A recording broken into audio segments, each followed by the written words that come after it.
Welcome, sleepy soul. I'm your storyteller tonight, here to guide you into deep, peaceful sleep. Before we begin, don't forget to like the video, subscribe for more bedtime stories, and tell me in the comments where you're listening from and what time it is. I remember that night like a scar that never fades, one you can't see but still feel when the weather turns cold. I was 10 years old enough to think I could handle sleeping away from home, but still young enough to cry if the shadows looked wrong.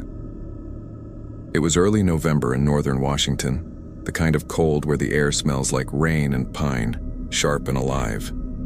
My mom had finally agreed to let me spend the night at my friend S' house, something she'd always hesitated about, since I'd never made it through an entire sleepover without calling home. My friend's name was Mara, and she lived far out past town, near the old logging trails by Hollow Creek. Her house sat right at the edge of thick woods, one of those big country homes with a long gravel driveway and a back porch that looked straight into the trees. It was supposed to be a small get-together, just me, Mara, and another girl from school named Lena. We had pizza, painted our nails, and watched scary movies we weren't supposed to. But what stayed with me most about that night wasn't the fun we had. It was what I saw when everyone else was asleep. Mara's family was a little different. Not bad, just quiet, a little rough around the edges. Her dad, Rick, worked nights as a truck driver. Her mom was a nurse, usually asleep during the day. They had 4 kids, but Mara was the only girl. Her oldest brother, Evan, still lived at home. He was in his 20s and had some kind of developmental delay. Everyone said he was harmless, but to me as a kid, he was just unpredictable. When my mom dropped me off, the house smelled like popcorn and wet dog. Their old lab kept sniffing at my backpack like I'd brought something interesting. "You can drop your stuff in the den," Mara said, leading me inside. "Your house is huge," I said, trying to sound casual. "Yeah," she grinned. "But wait till you see the woods at night, they're creepy." We laughed, but I could tell she wasn't totally joking. By 9, we'd finished our movie and built a sleep fort in the living room. The space opened into the kitchen, and one whole wall was made of windows facing the back porch. Beyond that, just forest and darkness. Not even a porch light. "You guys don't have curtains?" I asked, pointing to the glass. "Nah," Mara said, chewing on a Twizzler. "Dad says it ruins the view." "What view?" I joked. "The black void?" She laughed, but it didn't feel that funny. We spread out our sleeping bags. Mara and Lena took the mattress, and I took the couch, the one that faced sideways toward the windows. From where I lay, I could see the porch perfectly. Somewhere around 11, I must have drifted off. Rain had started tapping softly on the roof. When I woke up, the TV was still on, glowing blue. I heard a faint creak, like wood shifting under weight. I looked toward the windows and froze. There was a man sitting in one of the patio chairs on the porch. At first, I thought maybe it was Evan. But as my eyes adjusted, I realized this man was older, late 30s maybe. He wore a dark hoodie pulled up over his head. He was completely still, facing the window, facing me. The rain had stopped, but the deck was wet and shining. The reflection of the TV flickered across the glass, and even through it I could see he was smiling. Not moving, not blinking, just smiling. I couldn't move, couldn't even breathe right. My voice was stuck somewhere in my throat. I looked at Mara and Lena. Both sound asleep. Maybe it was Evan, I told myself. Maybe he just came outside for some reason. But deep down I knew it wasn't him. Evan didn't move like that. Didn't sit like that. He wasn't just out there. He was watching. After what felt like forever, I turned on my side and pulled the blanket over my head, shaking. I counted to 100 before I dared to look again. He was gone. The chair was empty, the porch slick with rain. The forest behind it swayed in the wind. I didn't sleep much after that. In the morning, I didn't say a word. We ate pancakes in the kitchen while the rain came down again. Mara's mom was home from her night shift, tired but cheerful. Evan was upstairs in his room talking softly to himself. I glanced outside. The porch chair had been moved, turned slightly, now facing the woods. "Hey Mara," I asked, trying to sound normal. "Did your brother go out on the porch last night?" She shook her head. Evan? No way. He's scared of the dark. Her mom overheard and nodded. That's true. He won't even step outside after sunset. Something cold settled in my stomach. A few weeks later, Mara told me her dad found footprints in the mud near the porch. Bare footprints. He figured it was probably some drunk who wandered off the old road nearby. Their house sat close to a forgotten back route that no one used anymore. He started locking the gate after that, but I never went back. Even now, years later, I still think about that man. The way he sat so still, that quiet grin, like he wasn't curious. He was waiting. And ever since that night, no matter where I sleep, I always check the windows first. Always close the curtains, because sometimes you don't need ghosts to make a night terrifying. Sometimes it just takes one person sitting quietly in the dark, waiting for you to wake up. I was 10 years old the night everything changed. It was 2005 and we lived in a quiet little town called Maple Ridge, tucked deep into western Montana's valley country. My family had moved there the year before, hoping to slow life down a little, as my dad always said. Back then I thought the town was peaceful, the kind of small town quiet where you can hear a train whistle echo 5 miles away, and the crickets never stop singing after sundown. Our house was built halfway into a hill, so the basement wasn't really underground, just halfway. My little sister and I shared the basement bedroom. The window by our bed was almost ground level outside, and if you stood on your toes, you could see up to the deck that connected to the kitchen upstairs. That night, we weren't alone. Our friend Kelsey was sleeping over, her first time staying at our place. She had her pink sleeping bag spread across the king-size bed we shared. We spent the evening eating microwave s'mores and watching The Grudge on DVD, the way kids do when they're trying to act brave. By midnight, we were done giggling. The only sound left was the soft hum of the old box fan on my dresser.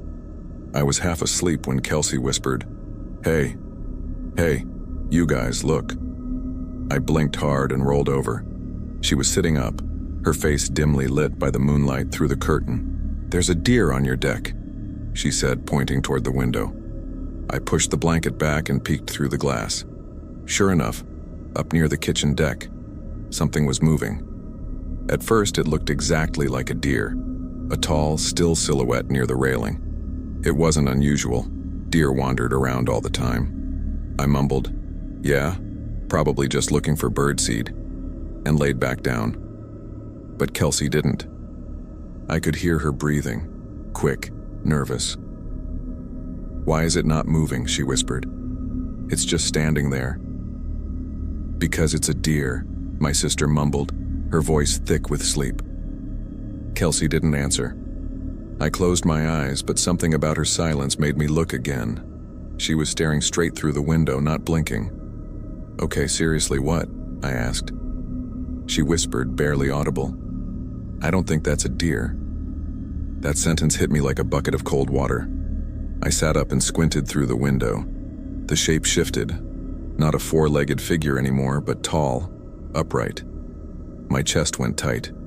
The figure was clearly human. "Oh my God," my sister gasped beside me. And then, 2 tiny green dots flickered near the head of the shadow. 2 perfect circles of light hovering side by side. They didn't blink, didn't move, just stared. "What the hell is that?"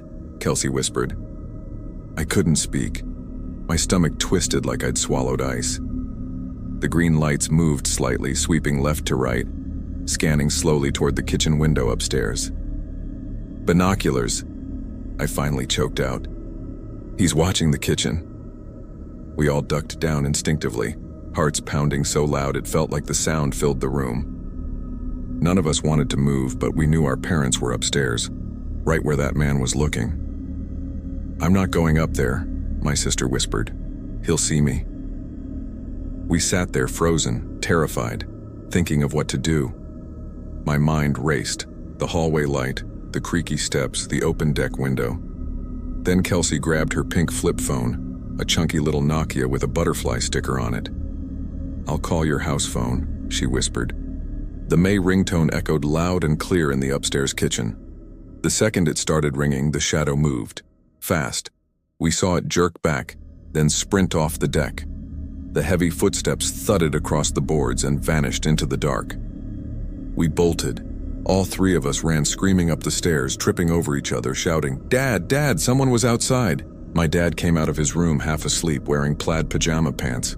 "What the hell's going on?" he yelled. "There was a man on the deck," I cried. "He was watching the kitchen window.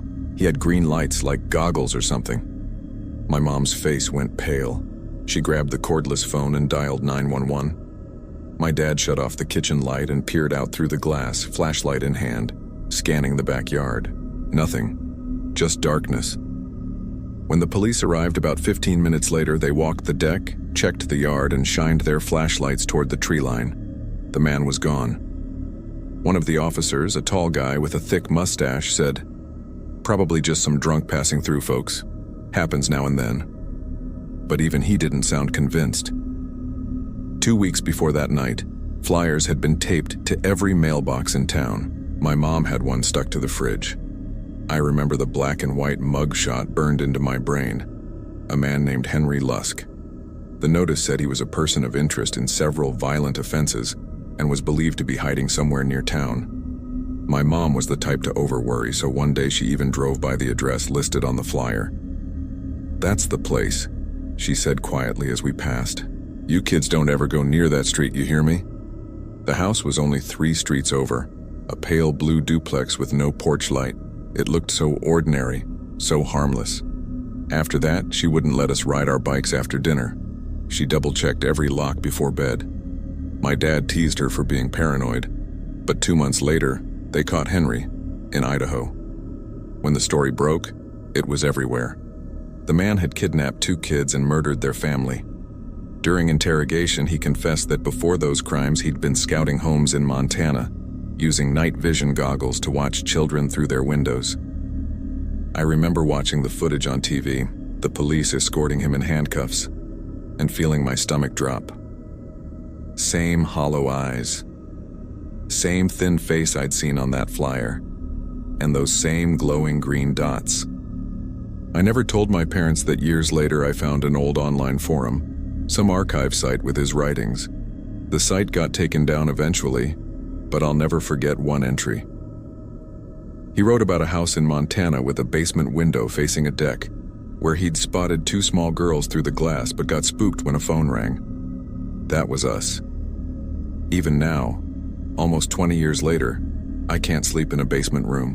When I do, I keep the curtains shut, and I always check the backyard before I lock up for the night. People say monsters aren't real, but sometimes they stand just beyond the deck light, quiet, watching, waiting for the right night to move closer. I remember that night like it happened yesterday. I was 14, and at that age, the only thing that really mattered was fitting in. I wasn't popular. I was quiet, awkward, the kind of kid who thought twice before saying anything. So when Tyler invited me to his birthday sleepover, it felt like I finally made it. Tyler lived out on Ridgeway Lane, past the old railroad tracks. Everyone in town knew that street. Not because anything bad ever happened there, but because it was too quiet. His family's house was huge, a 3-story colonial with white columns and a detached guest house that they'd turned into a game room. It sat back from the road, surrounded by trees on 3 sides. You could barely see the nearest neighbor's porch light through the woods. There were 6 of us that night: Tyler, the birthday boy, Ben, Josh, Levi, Hunter, and me. Tyler's parents were cool, the type who trusted their kid to be responsible. They ordered mountains of pizza, stuffed coolers full of soda, and told us we could stay in the guest house overnight. I still remember his mom's smile when she said, "No sneaking into the main house after midnight, boys. You're on your own tonight." We all cheered like idiots. By 11, the floor was a disaster. Popcorn everywhere, soda cans rolling under the couch, half-melted candy stuck to the rug, and somehow a red licorice whip hanging from the ceiling fan. Tyler had rigged up a projector against the far wall so we could watch the Goonies. Like a real movie night, he said. We were loud, stupid, happy, the kind of night that feels infinite when you're that age. Around midnight, Josh, the troublemaker, started a food fight. A handful of M&Ms bounced off Tyler's forehead. Tyler fired back with a slice of cold pizza, and it was all chaos from there. The room smelled like sugar, grease, and laughter. When we finally stopped, Levi was doubled over, gasping. "All right, y'all destroyed the place. We need a break before someone pukes." Tyler grinned. "Tag outside. Loser cleans this mess." We didn't hesitate. We bolted out into the humid summer night. The grass was damp from an earlier rain and the moonlight turned the trees silver. We ran around yelling, tackling each other, the kind of dumb joy you only feel once in life. But when we came back inside, something was off. It took a minute to notice. The floor wasn't as messy anymore. The popcorn was gone. Some of the candy wrappers too. Like someone had cleaned, but only a little. "Yo, did one of your parents come out here?" I asked Tyler. He frowned. "No, why?" "It just looks different. Cleaner." Ben laughed, tossing a Twizzler in his mouth. "Yeah, okay. Neat freak. You're just tired." I wanted to believe him. Around 1 a.m., we finally started to wind down. Tyler turned off the projector. We dragged our sleeping bags into a loose circle in the middle of the room. Someone started talking about crushes, then jokes, then secrets, then nothing. Just quiet mumbling and sleep. I don't even remember falling asleep. But I remember waking up. It was still dark. Not early morning dark, but heavy, midnight dark.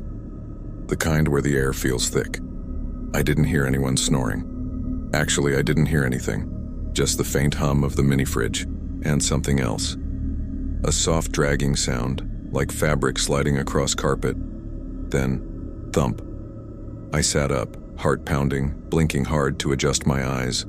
All 5 sleeping bags around me were empty. "Guys," I whispered. "Nothing." I grabbed my phone, but it was dead. Battery drained hours ago. I stood up, trying to find the light switch, but couldn't see it. My chest felt tight. Then I heard it again. That shallow, ragged breathing. Not steady like someone asleep. It was uneven. Like someone trying not to be heard. The sound came from the far corner, behind the 2 tall bookshelves. There was a small gap where they met, maybe wide enough for a person to hide. I tried to laugh it off. "Haha, okay, Tyler. You got me. Real funny." Silence. "All right, seriously, come out, man." The breathing stopped. I climbed onto the couch to peek over the top of the shelves. And that S, when I saw it. A head. The hair was thin, patchy, gray in spots. Definitely not one of my friends. Then slowly the head tilted upward, and a pale, hollow face stared straight at me. The eyes were milky and wide, the mouth slightly open. The man let out a high guttural shriek, something between a cough and a scream. I fell backward off the couch, hitting the floor hard, scrambling for the door. I didn't think. I just ran. I sprinted through the wet grass toward the main house, screaming until my throat burned. Tyler's dad met me at the back door, half asleep, holding a baseball bat. "What the hell's going on?" There's someone in there, in the guest house," I gasped. "He's in the corner, please." Tyler's mom grabbed me, pulled me inside. Tyler's dad ran out, bat in hand, yelling, "You better not be screwing with me, boy." He came back 10 minutes later, breathing hard. The guy was gone. And so were my friends. I started crying until finally I saw them, running across the lawn from the woods, shouting. They'd gone down to the dock by the lake to watch the stars, not knowing anything had happened. The police arrived soon after. They checked the place top to bottom. The only thing they found were muddy footprints by the back door. Big ones, too big to belong to any of us. They never found the man. After that night, we never had another sleepover at Tyler's again. His parents sold the house a few months later. Some family from Kansas bought it, but I never went back to Ridgeway Lane. For years, I couldn't look at a dark corner without feeling my stomach twist. But the worst part came weeks later. My mom showed me a local news clip. A man found wandering near the old train tracks less than a mile from Tyler A.'s property. No ID, no address, just gone in the head. When police questioned him, he kept muttering the same thing over and over. "Dante, let the boy see me again. He saw me once, that's enough." I always thought winter nights were the safest. Snow blanketing the streets, warm light glowing behind frosted windows. It made me feel like nothing bad could touch the world outside. But that night, I learned how wrong I was. I was 11 when it happened. My best friend Kyle was staying over for the weekend. His mom had gone out of state for a funeral, and with the blizzard warning sweeping through our part of Minnesota, my mom didn't want him home alone. Back then, our house sat on the edge of Maple Ridge, a small neighborhood pressed between thick pine woods and a stretch of highway no one liked to drive after dark. My parents had divorced the year before, and my mom worked long shifts at the hospital. She was always exhausted, barely awake long enough to eat something before collapsing on the couch. That night she went to bed early, around 9:30. By 10, the power flickered twice, then went out completely. The wind outside howled through every gap in the siding, and snow piled against the windows so thick it looked like fog. Kyle and I were camped in the living room, a flashlight propped between us on the Monopoly board, half a bowl of popcorn sitting nearby. "Man, I told you not to buy Boardwalk," Kyle said, grinning. "You're about to land on it." I laughed, flicked the dice, and watched them clatter across the floor. Double sixes. "You're cheating, bro," Kyle groaned. "How do you even cheat in Monopoly when the power's out?" We were laughing hard when the flashlight flickered, throwing long shadows across the walls. "Aw, don't do that," Kyle muttered, tapping it. "Batteries are fine," I said. "Probably just the cold." I got up to grab a candle from the kitchen. The hallway felt colder than it should have been. The air had weight, heavy and still. And when I exhaled, my breath fogged. Somewhere deeper in the house, a low creak echoed. "Kyle," I called. "What?" "You hear that?" "Hear what?" he answered. For a second, beneath the howl of the wind, I heard something else, a soft, dragging sound. I brushed it off. Old house, storm outside. It made sense. I lit the candle and came back. Kyle was staring at his phone, shaking his head. "No service," he said. "Figures," I replied, setting the candle down. "We'll survive. You got enough snacks for a war." We played for maybe 10 more minutes before my eyelids started to droop. "You good if we call it a night?" I asked. "Yeah, man. I'm beat." We packed up the board, left the flashlight beside the candle, and headed to my room. The hallway was darker than before, the shadows thicker somehow. When I opened my door, a rush of freezing air hit us. "Damn," Kyle muttered. "Feels like your window's open." "I closed it before you came," I said.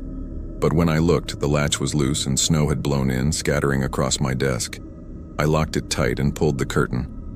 "Good now," I said, climbing into bed. We whispered for a while, school, games, dumb jokes, until I started to drift off. That's when I heard it, a whisper, soft, like breath brushing the air. I thought maybe Kyle was talking in his sleep, but when I opened my eyes, he was turned away, breathing slow and steady. The whisper came again, closer this time. It said, "Don't wake them up." My whole body froze. It didn't sound like Kyle. It didn't sound like my mom either. The voice was rough, wrong, like someone trying to speak through a throat that hadn't been used in years. I held my breath, my heart hammering so hard it shook my chest. Then came the sound of feet, bare feet on the hardwood floor, slow and careful. "Kyle," I whispered, barely moving my lips. No response. "Kyle," I said again, louder this time. He stirred and blinked. "What? Did you hear that?" "Hear what?" Before I could answer, the whisper came again, louder now. "Don't wake them up." Kyle's eyes went wide. "You said that, right?" he whispered. I shook my head. "No, I didn't." The candle flame trembled, shadows rippling across the walls. And for a split second, something moved. Something tall and crouched in the far corner of the room. The air turned heavy, suffocating. Kyle slowly reached for the flashlight, his hand trembling. When he turned the beam toward the corner, my stomach dropped. A man was crouched low to the ground, face half hidden behind greasy strands of hair. His skin was pale, almost blue from the cold. He wore a torn flannel shirt damp with melted snow. His eyes were wide, unfocused, but staring right at us. Then he lifted one shaking finger to his cracked lips and whispered, "Shh." Kyle gasped and dropped the flashlight. It rolled across the floor, spinning the beam until it landed on the ceiling. The man stood. Every joint in his body cracked like breaking wood.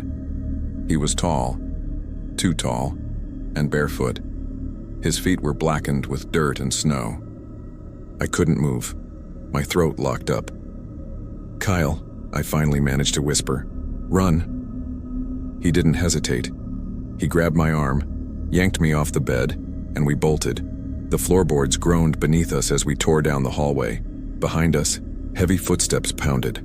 Fast, hard, violent. "Mom!" I screamed.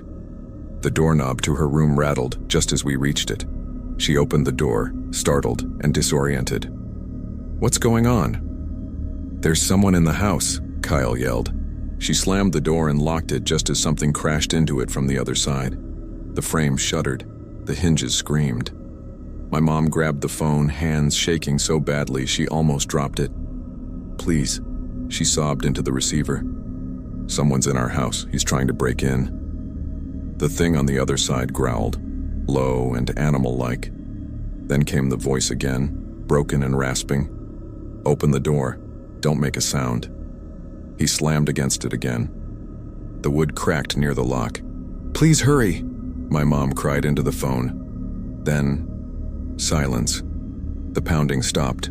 No footsteps, no whisper, just the wind outside, shrieking through the walls. We didn't move. Even Kyle, who could never stay quiet, sat frozen.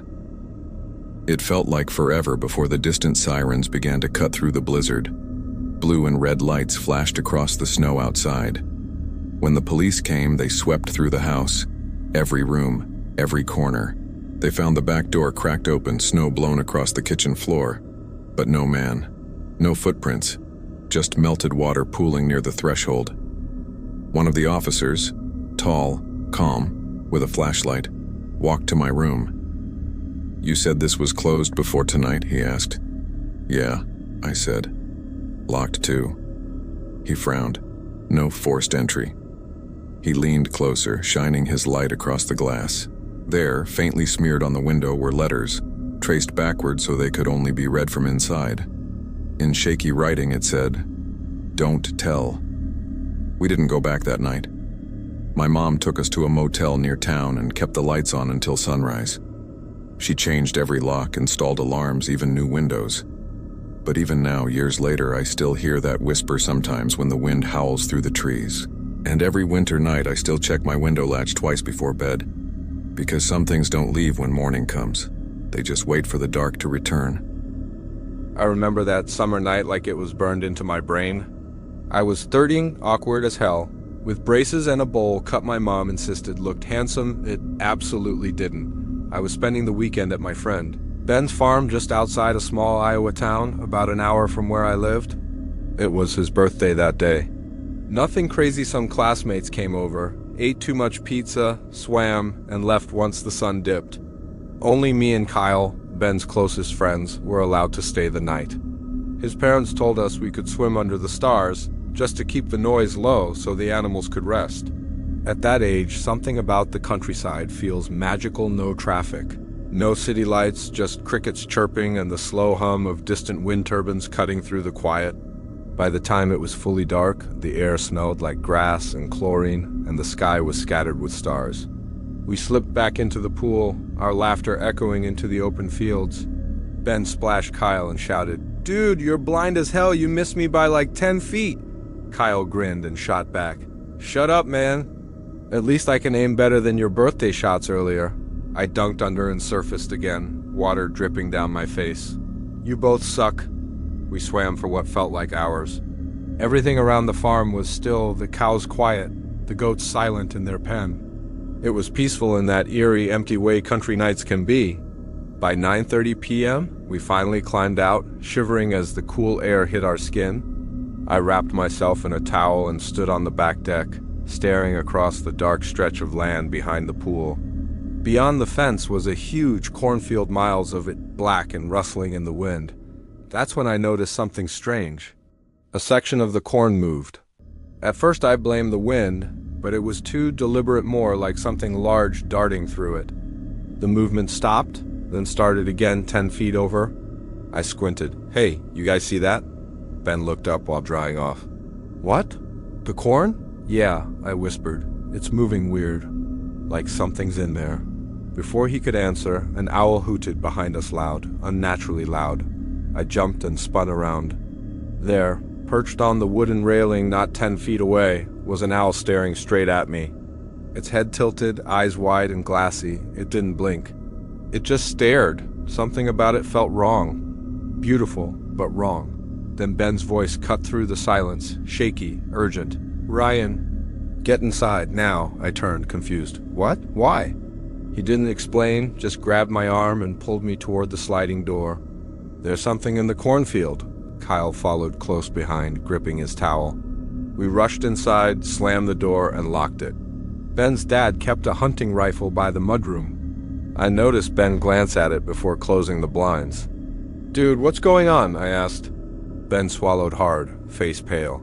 "I didn't tell you guys earlier, but this isn't the first time." Kyle frowned.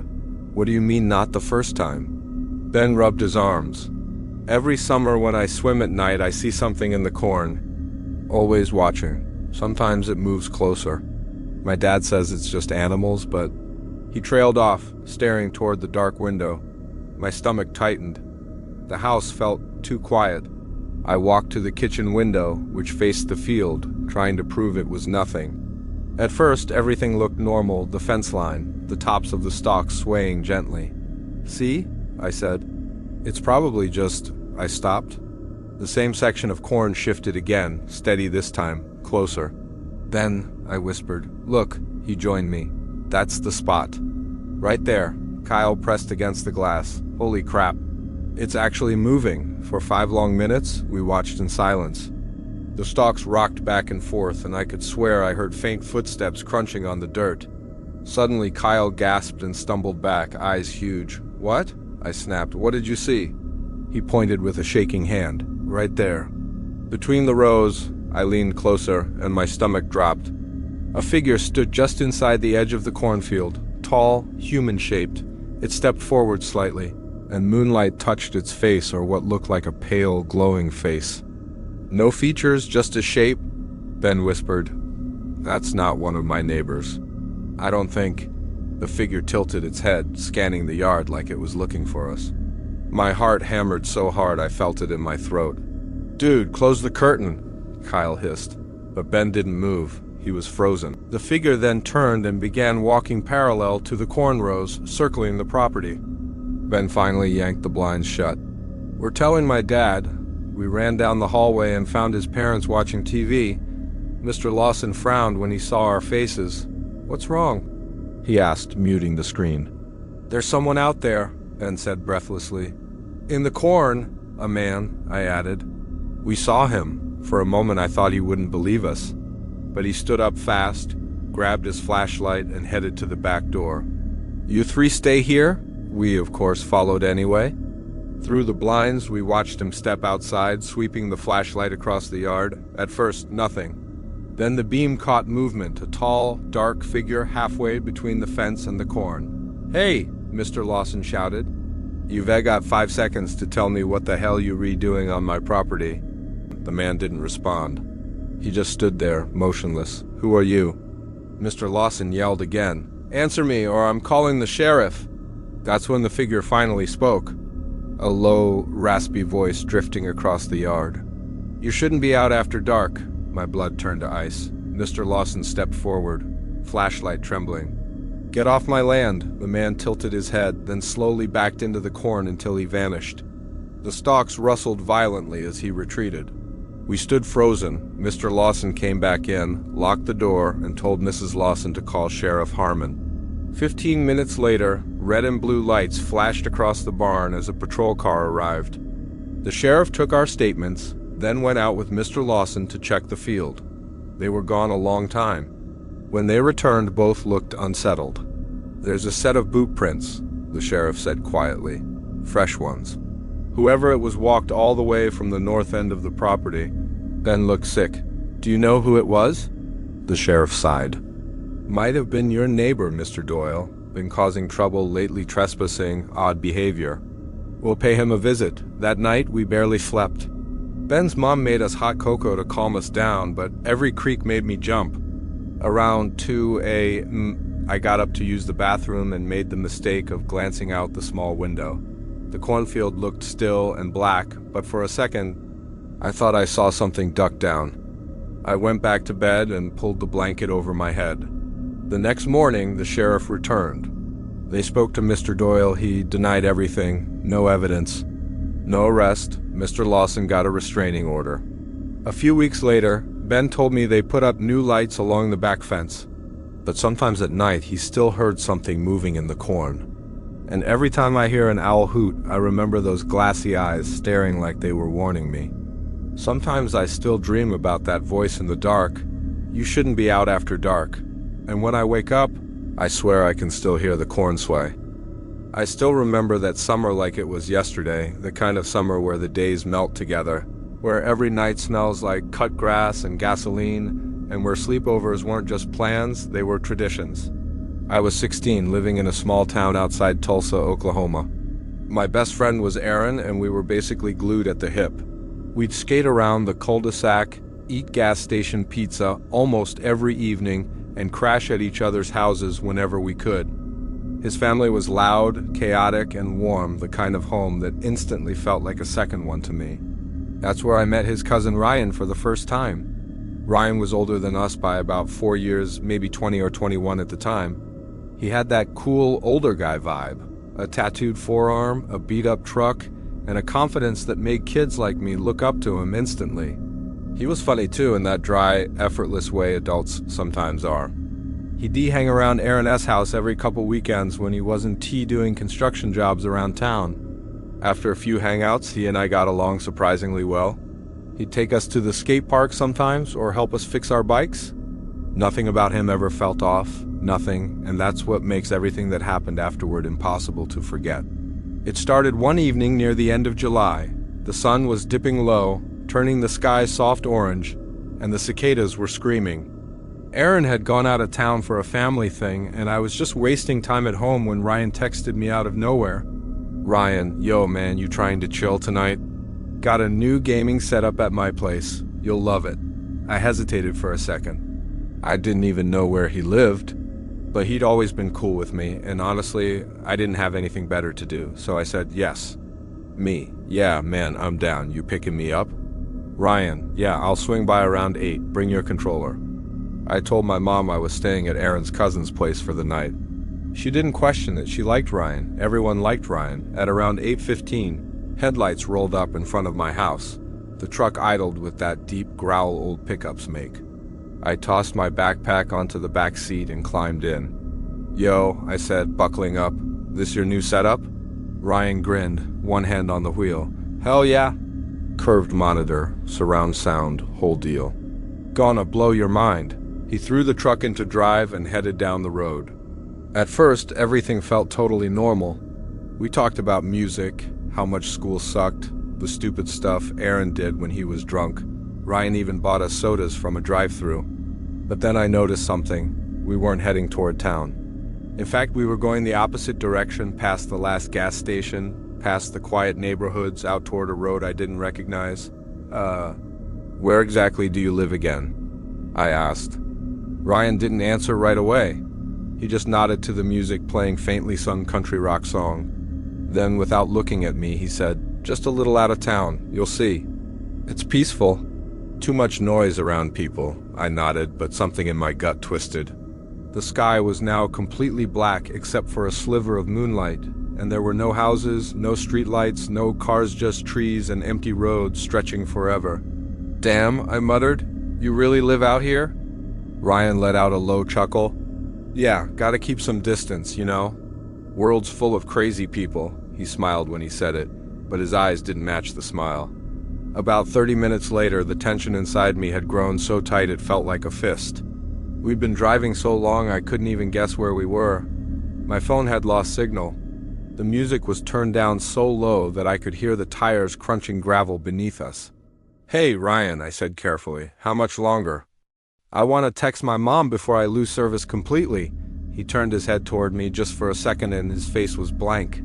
"Don't worry about it, bud. You're fine. The way he said it made my skin crawl. Calm, too calm. My eyes drifted to his hands. His left hand was on the wheel, but his right hand was buried deep inside the front pocket of his hoodie. Completely still, completely tense. Everything good? I asked, forcing my voice to sound casual. Yeah, he said softly. Everything's perfect. That was the moment I knew. Something was wrong. Very wrong. My mind was screaming at me, get out, get out, get out.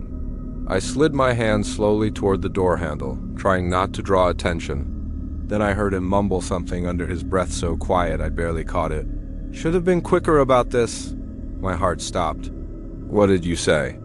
I asked, pretending I didn't hear him right. He didn't answer. His right hand clenched tighter in the hoodie pocket. The fabric stretched, and that's when I saw it. A faint metallic glint under the edge of the hoodie. A gun? I didn't think. I just moved. I grabbed the door handle, slammed it down, and shoved the door open. Wind blasted into the cab. Ryan yelled something, but I couldn't hear him over the pounding in my ears. I tried to jump, but the seat belt yanked me back violently. F, I shouted, scrambling for the buckle. Ryan lunged toward me, his hand slipping out of the hoodie pocket. Click. I ripped the belt off and hurled myself out of the moving truck. The world spun violently. Gravel tore through my jeans and arms as I rolled. My shoulder slammed into the ground. Pain shot up my back, but I didn't stop. I forced myself up and ran. Hey, Ryan's voice exploded behind me. Get back here! I didn't look back. The truck screeched to a stop. My legs were moving on pure instinct. Then came the first gunshot. A sharp crack that echoed through the trees, another and another. Bullets tore through the darkness, whistling past me, kicking up dirt close enough that I felt it hit my legs. I dove off the road into the woods, branches ripping at my clothes. My lungs burned as I shoved myself deeper into the trees. I don't know how long I ran, 5 minutes, 20 until I collapsed behind a thick oak tree, shaking so hard I could barely unlock my phone. The screen lit up, my thumb fumbled. I whispered to the 911 operator, trying not to cry, giving them whatever scraps of information I could. They told me to stay low, stay hidden, stay quiet. Somewhere in the distance, I could still hear footsteps on gravel fading. When red and blue lights finally flashed through the trees, I broke, completely.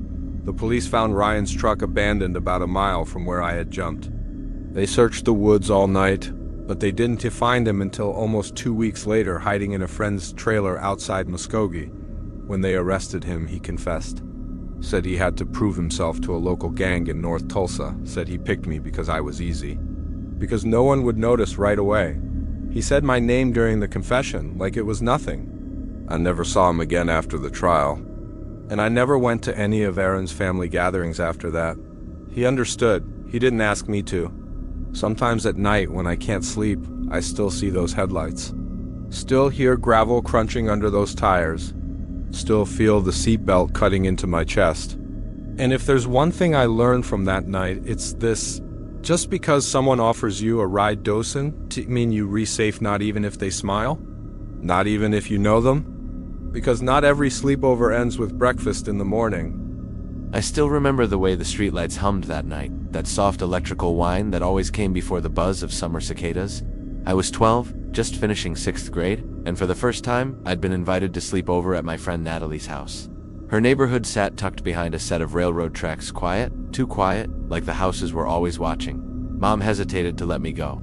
While braiding my hair in the kitchen, she asked, "You sure her parents will be home all night?" I sighed and reminded her that Natalie's mom worked from home and had made brownies for the school bake sale. Mom still gave me that worried look, but finally said, "If anything feels weird, you call me. I don't care what time it is." It was June 2005, right before everything in our corner of Illinois started to feel strange. Natalie lived with her mom, stepdad, and younger brother in a one-story house at the end of Pine Hollow Court. Wind chimes never stopped ringing there, and a chain-link fence separated their yard from the woods. When Dad dropped me off, Natalie ran out barefoot, waving like I was her long-lost sister. Finally, everyone else bailed. It's just you and me. Her mom, Mrs. Halpern, stood in the doorway smelling like coffee and hairspray. "You girls behave. Pizza's on the way. No sneaking out."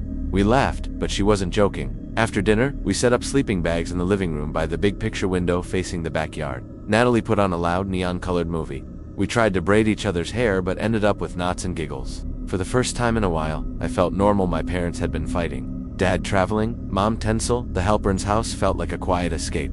Around 10:30, Ron, her stepdad, came home from the tire plant, hands stained with oil. "You girls need anything?" he asked. Natalie just asked if we could camp in the living room. "As long as you don't stay up all night," he said. Then he pointed toward the backyard. "Don't go out there after dark. Coyote's been coming close." His voice was serious. Sometime after midnight, the movie had turned to static, and Natalie was asleep with popcorn stuck to her cheek. I lay awake watching the ceiling flicker when I heard a faint clink. Clink, like someone brushing against the chain link fence. At first I thought it was the wind, but then came a slow metal scrape. I sat up, looking through the window. The motion light flicked on, flooding the yard with cold white light. The woods looked pitch black, and by the fence stood a figure, tall, wearing a heavy green coat despite the warmth. Hair long and messy, hanging over their face. The stillness made my stomach twist. "Natalie," I whispered. She stirred. "Natalie, someone's outside." She blinked at the window, then froze. "What the hell?" The figure stepped closer, and for a moment the light caught her face. A woman older, maybe in her 40s. Pale, stringy brown hair, thick glasses shining in the light.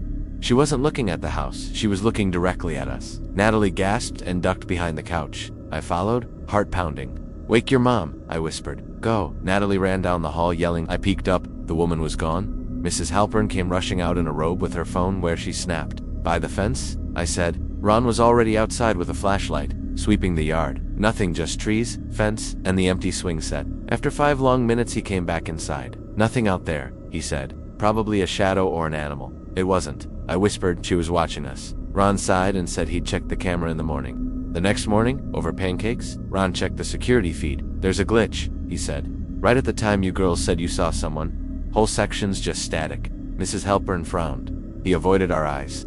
We tried to pretend nothing had happened, but weird things kept happening around town. In July, Mom took me and my little brother to the carnival. While waiting for the Ferris wheel, I saw her, the same woman, standing behind the fence dividing the rides from the parking lot. Same coat, same glasses, just staring. I froze until someone behind me bumped my back. When I turned again, she was gone. I didn't tell anyone, but the nightmare started. Her face at my window, her standing at my bedside. I checked every car I passed. Once, I swore I saw her in a silver sedan near the park. By September, I forced myself to believe it was all in my head. Then came the second sleepover. It was supposed to be a back-to-school party. 4 of us, me, Natalie, Harper, and Janelle, camped in the basement with snacks and disposable cameras. Around midnight, the adults went to sleep. We sat in a circle telling ghost stories when a tap hit the tiny basement window near the ceiling. "Probably a moth," Janelle said. Tap, tap, louder this time. Natalie shined her flashlight at the window. First glare, then a face pressed against the glass. Her hair plastered to her face, glasses fogging, lips moving silently. We screamed. Natalie sprinted upstairs for her parents. When they came down, the window was empty. Ron went outside, furious, and found only small women's footprints leading from the window to the trees. No one slept. In the morning, Mrs. Halpern called the police. Officers took a report and said all the usual things. Maybe a trespasser, maybe a misunderstanding. But Natalie stopped coming to school a week later. Her mom said she was sick. When I finally reached her on the phone, she whispered she came back. Last night, standing by the fence, I asked if her parents saw. "They don't believe me anymore," she said. "They think it's because of you, because it started when you came over." That was the last time we talked. 3 months later, my family moved across town. I tried to leave it all behind, but sometimes I glimpsed a green coat in a store window's reflection, or in a parking lot. Always still, always watching. Years passed high school, then college, and I stopped thinking about her until last year. One Friday in October, my roommate Kayla and I were eating at a diner near campus. I felt it before I saw her, a prickling static under my skin. Across the street, under a flickering light, stood the woman. Thinner hair, now streaked with gray, same glasses, same coat. I froze. When I looked back again, the bus was pulling away, and she was gone. 2 nights later, walking from the library, I saw her again on the edge of the quad. This time, she wasn't looking at me, she was staring toward the freshman dorms. That same night, campus police got a call about someone lurking by dorm windows. No one was found. A few weeks later, Natalie texted me out of nowhere. "Did you ever see her again?" I finally replied, "Yes." Hours later, she wrote, "She's been around here too. My brother saw her outside his work last month. She asked about me by name." After that, I barely slept. I kept blinds closed and checked locks twice. But part of me needed proof. The next weekend, I went back to that same diner. It was raining a cold, shimmering drizzle. Just before closing, someone moved near the back fence. She stepped into the light. The coat, the glasses, older but still watching. This time, she wasn't watching me, she was staring at a group of high school girls. One had a long braid. She couldn't have been more than 12. I asked the waiter if he could see her. He said, "Who?" And when I looked back, she was gone. I left shaking. Called Natalie, no answer. Her brother, voicemail. Weeks passed until last month when I got an email from a stranger. Re Halpern, family. It said Mrs. Halpern had passed away last winter. The house was empty, and someone kept breaking the back gate at night. Attached was a photo of the backyard, same fence, same swing set, and near the tree line, blurred but unmistakable, was her head tilted, watching.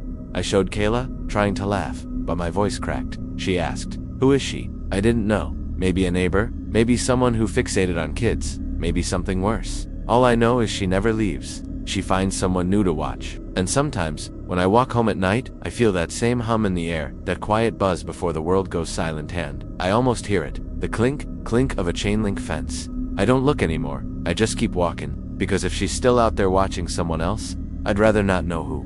I don't really know why this story still creeps me out so much. Maybe because it never made sense, not even after 20 years. But I think about it sometimes, usually when I drive past old neighborhoods, when someone mentions sleepovers, or when I smell that strange mix of wood smoke and cheap soap that takes me right back to that night. I was 14 then. I'm 31 now. This happened in a small, average town in northern Kentucky called Ridgemont. The kind of place where every house looked the same, and if someone new moved in, the whole block knew within an hour. I'd lived there since I was a kid, same faces, same jokes, same tired teachers. But that year, 2008, something different happened. A new kid transferred into our school halfway through the year. His name was Levi. He was quiet, not shy, just quiet in a serious, heavy way. Like he was always thinking about something we wouldn't understand. He had long, dark blonde hair that hung over his eyes, and he always wore washed-out band tees from groups none of us had ever heard of. He didn't joke, didn't eat with anyone, barely talked at all. At our age, a new kid was like a new flavor of gum. Everyone wanted to try it. People tried talking to him, but he gave short, polite answers that killed every conversation. But I wasn't good at letting things go. I was that kid stuck in the middle, not cool enough for the cool crowd, but funny enough to hang around everyone else. My group was Tyler, Jess, and Benji. We skated behind the grocery store, smoked trash weed from a metal pipe, and talked about how we'd leave that boring town someday. When Levi showed up, we couldn't stop talking about him. Something about how he moved slow and steady with his backpack hanging off one shoulder. He looked like he came from somewhere rougher. One day I asked him, "Yo, you skate at all?"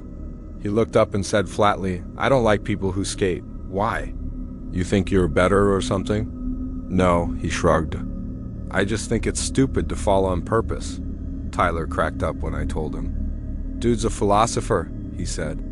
"Next thing he'll say he doesn't eat 'cause chewing is a waste of time." We laughed, but deep down I was more curious than annoyed. Eventually we wore him down.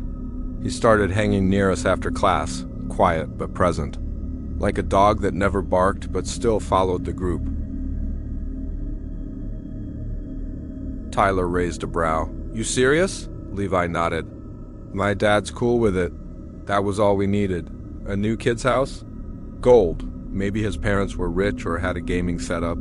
So Friday we packed backpacks with clothes, chips, a controller, and whatever weed Benji scored. We planned to skate till dark, then crash at Levi's. Levi lived on Hemlock Road, an older, quieter part of town where the streetlights flickered and the yards were overgrown. Tyler slowed his bike. "Dude, this looks like a murder podcast." He wasn't wrong. Levi's house was a sagging two-story with peeling white paint, a rusted swing, and wind chimes made of old spoons. A hand-painted sign on the porch said, "Love lives here," which honestly made it worse. Levi waited by the screen door. "Come on, Dad's cooking." Inside smelled like incense and boiled meat. The lights were dim, every bulb too orange. The walls were covered in mismatched framed photos. People kneeling in fields with eyes closed, holding hands, some clearly decades old. Women in long skirts, men with sunburned faces. Levi's dad came out of the kitchen, tall, gaunt, with a smile that didn't touch his eyes. "There's the crew. Levi said y'all were coming." "I'm Mr. Warren." He motioned to the kitchen. "Dinner's almost ready. Wash up." That's when we met Mara. She appeared from the hallway with a laundry basket, mid-20s, long auburn hair, wearing a faded sundress. She smiled softly, too softly. "This is my wife," Levi said. We froze. Tyler snorted, thinking he was joking. "Yeah, right, man, your wife?" Levi just nodded. "Yeah, for real," Mr. Warren clapped his shoulder. "We don't live by everyone else's rules, do we, son?" "No, sir." We exchanged confused looks. Mara just smiled. "Y'all hungry?" "The stew's hot." Dinner was weird. The table was huge with clawed feet, and the stew tasted smoky, like beef, but not quite. Candles lit the table. Before we could eat, Levi's dad said a long prayer mentioning the mother above and the returning flame. When he finished, his eyes were glassy. "The world's sick," he said, like continuing a sermon. "People forget how to live clean, but not us. We keep the old ways alive." Benji coughed. Yeah, that's cool. You'll understand soon enough," Mr. Warren replied. After dinner, Levi took us behind the property.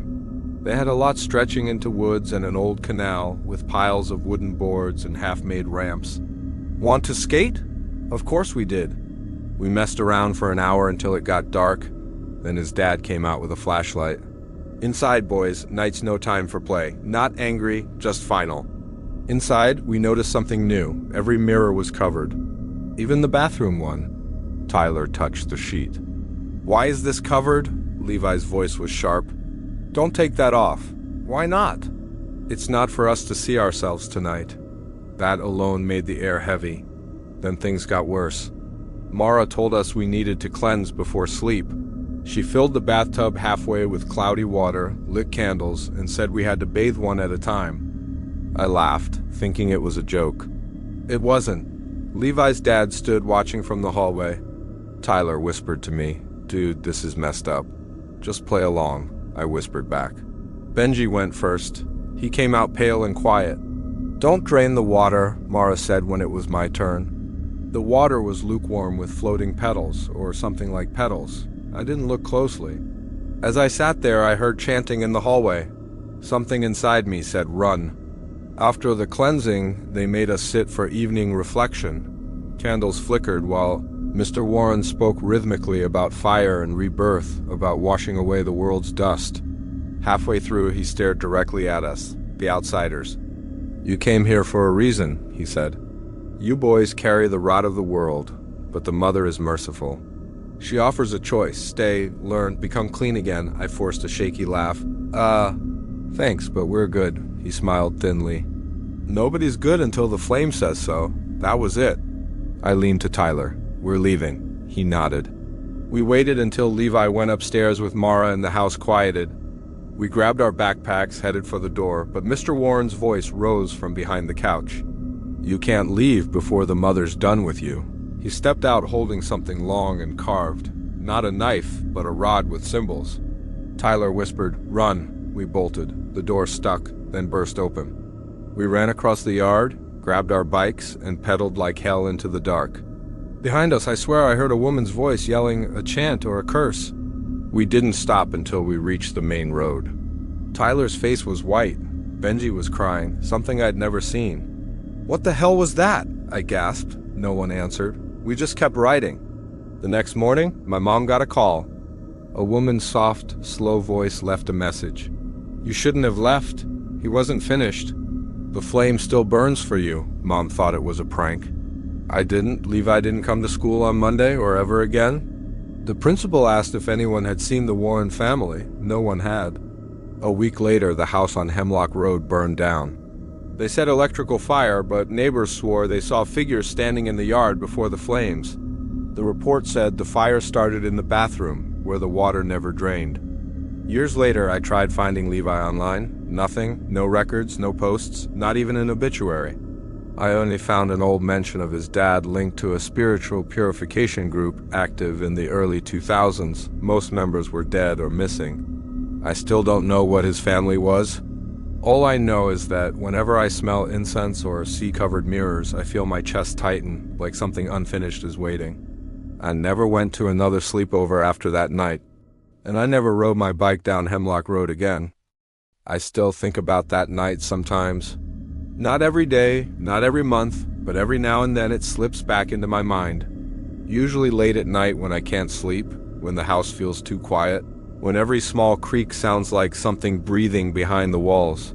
I was 15 when it happened. We lived in a quiet cul-de-sac on the west side of Benton, Oregon, one of those small towns where every house looks vaguely the same, and people still wave from their driveways. It was early spring, the kind of time where daylight stretched longer, but the air still had that cold bite after sunset. Our friend group was tight 5 of us who stuck together at school and on weekends. There was Leah, the loud one, confident in a way that made everyone else follow her lead. Amber, always in oversized hoodies with a sarcastic humor that cracked us up. Noah, the only guy in the group, awkward but sweet. Riley, my best friend since 2nd grade, shy, observant, the kind of person who noticed when someone felt left out. And then me, Kayla, the cautious one. The one who triple-checked the locks and made sure we had flashlights before horror movie nights. That night was supposed to be one of those cozy sleepovers that blur into laughter, junk food, and movies until 2 in the morning. Leah had just gotten her parents' newly finished basement and she was excited to show it off. Her mom stocked the mini fridge with sodas. Her dad left us a box of pizza rolls. Everything about it screamed safe suburban weekend, but it didn't stay that way. We all got there around 6. The sky was dimming, turning that pale pink that reflects off car windows. Leah's house sat at the end of Red Elm Drive, right beside the line of trees separating the neighborhood from a thin strip of undeveloped woods. Not creepy during the day, but after dark, the shadows always looked too thick. "Dude, this basement's legit," Noah said, dropping his bag. The carpet smelled freshly installed, and LED strips glowed warm orange along the walls. Leah grinned. "It's soundproof, too." "My parents said we can be as loud as we want." Amber flopped on the couch. "Perfect. No one will hear us scream when the killer breaks in." I rolled my eyes. "Classic Amber," she shrugged. Horror movie night. I'm setting the vibe. By 8, we'd inhaled half the snacks. Riley sat beside me on the floor, scrolling TikTok. Noah teased her. "You're gonna freak yourself out watching ghost videos before a horror movie," she smiled. "Maybe I like feeling scared in a safe place." That line stuck with me, a safe place. Around 9:30, Leah's parents went upstairs, and the basement felt like our own little world. Halfway through the movie, the lights flickered just once. Leah frowned. "That's weird." "It's all new wiring." Then the backyard motion light flipped on. Amber noticed first. "Did something move out there?" Leah shrugged. "Probably a raccoon," Amber whispered. "Or a psycho." Riley hissed at her to stop. Noah pressed his face to the glass. Nothing out there, but the motion light stayed on. A small, cold knot formed in my stomach, but I laughed it off with the others. By the next movie, we'd forgotten it. Around midnight, I went to the bathroom. When I came back, I heard Amber snap, "You're such an ass, Noah." Everyone was staring at the sliding door. A full handprint, 5 fingers, human-sized, pressed into the glass from outside. Leah froze. "Was that your dad?" Amber asked. "No," she whispered. "They're asleep." The condensation faded, but the imprint stayed with us. "Let's just lock the door," Amber said. So we did, curtains closed. Back to movies, pretending everything was normal. I fell asleep on the floor. Sometime after 2, I woke up to Riley sitting upright, hugging her knees. "Can't sleep?" I whispered. She jumped. "Did you hear that?" The basement hummed quietly, mini fridge, distant pipes. "Hear what?" I asked. She pointed toward the stairs. "Footsteps." I held my breath. At first, nothing, then the soft, deliberate creaking of wood above us. One step, another, then the slow descent of someone on the stairs. Riley grabbed my arm. We woke the others immediately. Leah rubbed her eyes, annoyed until a heavy thump echoed from upstairs. Everyone froze. Then a dragging sound, slow, scraping, moving toward the stairwell. Noah tried to sound calm. "Maybe your dad dropped something." Leah shook her head. "They're heavy sleepers." The dragging moved again, closer. The basement door at the top of the stairs clicked open. A shadow stretched across the wall. Amber screamed. Leah yelled, "Dad?" No answer. The shadow shifted. Then went perfectly still. Noah grabbed a metal bat. Hey, whoever's up there, this isn't funny. Silence, then tap, tap. 3 slow knocks on the banister. We backed away. Leah, Riley whispered, we need to go. Leah shook her head. My parents. The stairwell light flickered, then died. Total darkness. The basement door slammed shut. Leah checked her phone. No signal. We ran to the sliding door, pulled back the curtain, and something huge was blocking it from outside. Furniture? A board? We couldn't tell. What is happening? Amber sobbed, then that dragging sound came again, but from inside the wall. That's not possible, Leah whispered. That's the foundation. The sound stopped. For 10 long seconds, everything was silent. Then 3 knocks from inside the wall. Tap, tap, tap. Amber screamed. Noah swung the bat at the drywall, but it thudded uselessly. Riley shook, whispering prayers. And then from the laundry room area came a low whisper. Leah, my blood turned to ice. It sounded like a man, but stretched, distorted, wrong. We ran. Noah shoved open the small basement window, helped Riley through, then me, then Amber. Leah hesitated until the whisper came again closer. She scrambled out. Noah followed last. We sprinted barefoot through the cold night to Mr. Price's house. He called the cops. Leah's parents were asleep the whole time. The basement door was locked from both sides. The sliding door had a heavy lawn chair pushed against it. No signs of entry. The police shrugged it off as a prowler, but the dragging inside the wall, the whisper, none of it made sense. 2 weeks later, renovation workers opened part of the basement wall near the laundry room and found a narrow crawl space not on the blueprints. Inside was a filthy sleeping bag, old beer cans, and Polaroids photos of the neighborhood taken from backyards, windows, and fences, and one photo of us, sitting on the basement floor, laughing from earlier that night. The police never found who took it. Leah's family moved a year later. The new owner sealed off the basement.